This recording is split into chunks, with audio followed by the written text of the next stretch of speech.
Mastering business English. Get the ball rolling with decision-making. Hello, language enthusiasts. Welcome to another enriching episode on mastering advanced English vocabulary.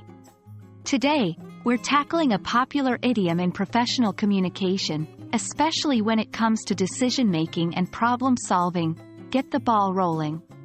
By the end of this video, not only will you understand what it means, but you'll also be able to use it correctly and confidently.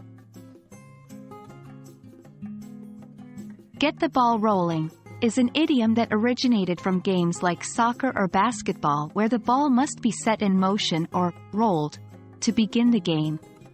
In a professional or academic context, to get the ball rolling means to start a project, discussion, or activity. It emphasizes taking the initial steps or actions to set something in motion. Let's dive into some practical examples. 1. We've been discussing the new marketing strategy for weeks, but it's time to finally get the ball rolling. 2.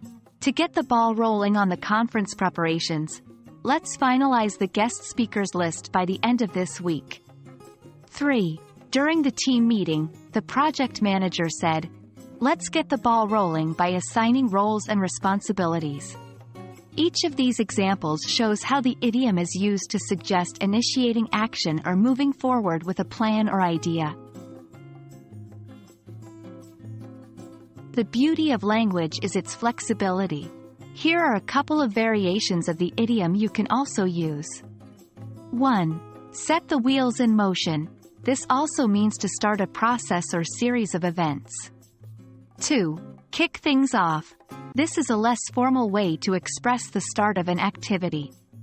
Remember, while these variations have similar meanings, the context and tone of the conversation may dictate which one is most appropriate to use. And that wraps up our exploration of the idiom, get the ball rolling. As you go about your professional or academic life, don't forget to find opportunities to get the ball rolling and enrich your communication.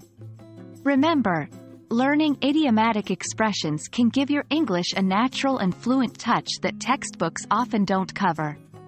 We hope this video has been informative and enjoyable. Keep practicing, and we'll see you in our next episode. Happy learning!